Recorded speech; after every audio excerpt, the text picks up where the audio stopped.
Anyone who's ever tried to photograph a hummingbird mid-flap and ended up with something resembling a blurry winged spaghetti monster. Gather round, because the tectonic plates of camera technology are shifting, and the rumblings we're hearing from the Canon camp are, well, they're potentially earth-shattering. We're talking about the Canon R1 Mark II, the successor to a camera that already made our jaws drop, but now there are whispers. Whispers of something global. Yes, you heard that right. Could Canon be about to unleash the global shutter madness upon us? If they do, it could be a game changer, a paradigm shift, the photographic equivalent of going from dial-up to warp speed. But is it all sunshine and perfectly frozen action shots, or are there storm clouds on the horizon? Let's strap in, put on our speculation helmets, and try to decipher the future of Canon's flagship mirrorless marvel.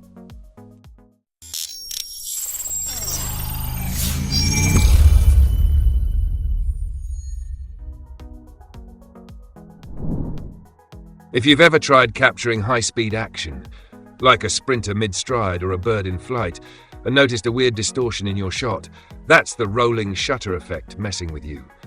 This happens because traditional sensors read an image line by line. But a global shutter? It captures the entire frame at once, completely eliminating that issue. Imagine shooting a race car at full throttle with no distortion. Yeah, it's that game-changing. But here's the kicker. Implementing this tech isn't like flipping a switch. It's more like rewiring the entire house. So if Canon goes all in on this, they'll need to balance speed, image quality, and cost like never before. Let's rewind for a second. Canon's no stranger to global shutter tech. Back in 2016, they dropped the EOS C700GS, a cinema camera with a global shutter. It was a beast, but at a cool $40,000, it was more for Hollywood studios than your average photographer. Since then, Canon's been quietly filing patents and experimenting. So why hasn't this tech made it to their mirrorless flagships? The short answer? It's expensive, complex, and tricky to perfect for consumer cameras. But with Sony's A9 III pushing boundaries, Canon might have no choice but to take the leap. Right now, Sony's A9 III is stealing the spotlight. A 24.6 megapixel global shutter sensor shooting at 120 FPS? That's like Usain Bolt winning a race and breaking the world record all at once. And Nikon. After acquiring Red Sensor Tech, they're not sitting idle either. So where does that leave Canon? If they don't bring their A-game with the R1 Mark II, they could risk losing their top spot in the pro camera world. If Canon nails the R1 Mark II, it could set new industry standards. A global shutter would eliminate distortion in action shots, perfect for sports photographers, while Canon's dual-pixel autofocus could take performance to new heights. Shooting at 120 FPS with full autofocus and exposure would be a dream for speed enthusiasts. The real challenge will be maintaining dynamic range and low-light performance, as global shutters often compromise these. For filmmakers, it could end rolling shutter distortions in fast pans. But all these innovations may come at a steep price, both technically and financially. Will the benefits justify the cost? Let's be real, global shutter sensors aren't cheap. The original R1 was already a premium-priced camera. Adding cutting-edge tech like this, it might make your wallet cry. And then there's battery life. Ultra-high-speed shooting guzzles power, so Canon would need to find a way to keep this thing running long enough for a full shoot. Will it be worth it? That depends on how Canon balances the specs with the price tag. Here's the thing. The R1 Mark II isn't just another camera for Canon, it's a statement.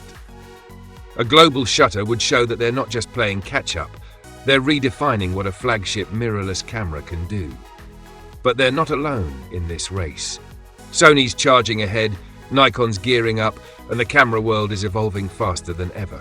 The next 3 to 4 years will be critical, and Canon can't afford to fall behind. Drop your thoughts in the comments below.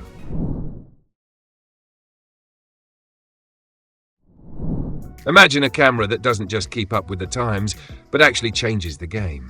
That's what the Canon EOS R9 is shaping up to be. Leaks and whispers are saying this could be the ultimate APS-C mirrorless camera, and honestly, we are here for it.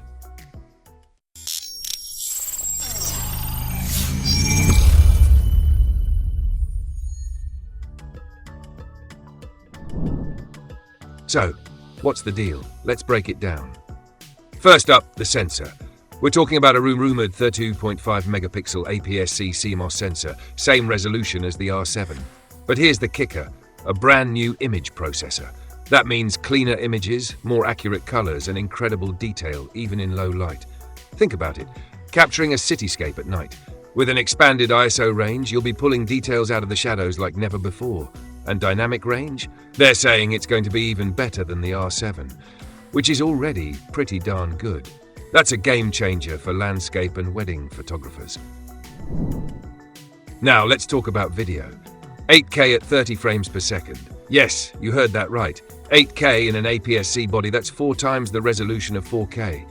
Imagine the detail. And if you're into slow-mo, 4K at 120 frames per second. Forget full HD, we're talking high-quality slow-mo for professional projects. Autofocus? Canon's always been strong here, and the R9 is taking it to the next level.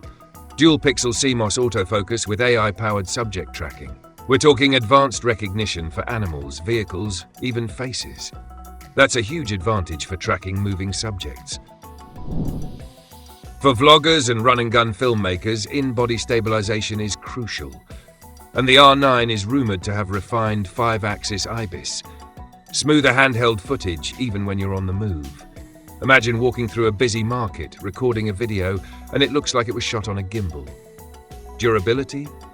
Full weather sealing. Perfect for outdoor photographers who shoot in unpredictable conditions, and they're saying it's going to be even more rugged than the R7. Comfort and handling? Canon's known for making cameras that feel good in the hand, and the R9 is no exception. They're saying it'll be more compact than the R7, making it even more travel-friendly. Plus, an improved battery for longer shooting times. Connectivity? Wi-Fi 6 and Bluetooth 5.2 for faster file transfers and reliable connections. And dual card slots, one SD, one CF Express. That's a must-have for handling high-resolution files. Now let's talk about price. Rumors are saying around $2,500. That's a big jump from the R7, but when you consider the features, it starts to make sense. And the release date? Late 2025. Yeah, it's a wait, but Canon's known for delivering polished products. So, is it worth the hype? If the rumors are true, absolutely. This could be the ultimate APS-C mirrorless camera, and honestly, I can't wait to see it in action. What do you guys think? Are you excited for the Canon EOS R9? Let me know in the comments below. And don't forget to like and subscribe for more camera news and rumors.